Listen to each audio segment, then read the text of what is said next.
Joining me now, conservative commentator Carrie Sheffield and News Nation political contributor Scott Bolden. Guys, welcome. Carrie, I'll start with you. Before the president's State of the Union address, Republicans spent months casting President Biden as an old man. He was unable to run the country. Now they're saying he must be on something. What's the strategy here?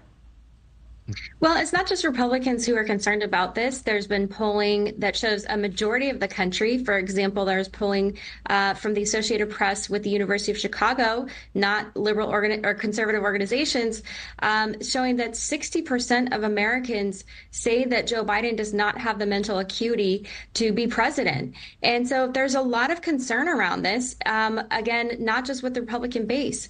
And Joe Biden is the least popular president in 75 years.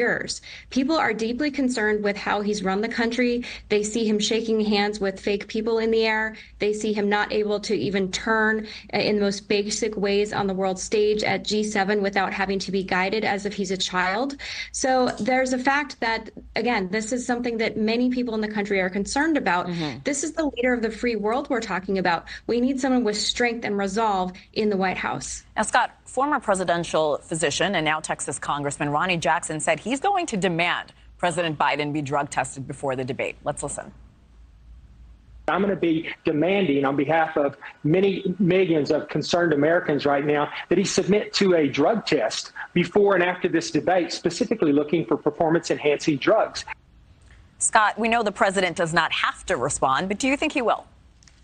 I doubt it seriously. I mean, the GOP Congressman Ronny Jackson has zero credibility in regard to his demand, if you will, on behalf of millions of Americans. I mean, Ronny Jackson was dismissed and discharged as the White House doctor for prescribing drugs or giving prescription drugs without a prescription or diagnosis. So he has the least of credibility of those who would be calling for a mental acuity test. I tell you who we ought to be listening to. We ought to be listening to the doctors who've examined Joe Biden, because Ronny Jackson hasn't examined Joe Biden. And it's like the GOP MAGA supporters. They do this all the time. They come up with these theories and conspiracies with no empirical data whatsoever, and then they just spout them off, and the MAGA supporters eat it up, right? But that audience is only limited to about 40 to 45% of the Republican Party. Thank goodness, not the independents and the Democrats and those who care about democracy. And so I'm going to listen to those folks and listen to the doctors. There's nothing wrong with Joe Biden other than he's elderly.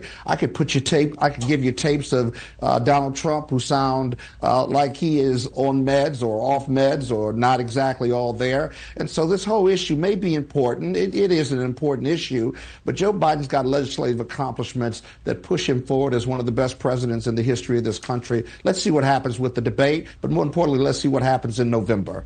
I would love to hear from Biden's doctors. I would agree with you there. Carrie, Republicans repeatedly criticized President Biden, like both of you have mentioned, over his mental acuity, verbal slip-ups, those gaffes you mentioned. Does that mean the bar is lower for him when it comes to mistakes for this debate on Thursday?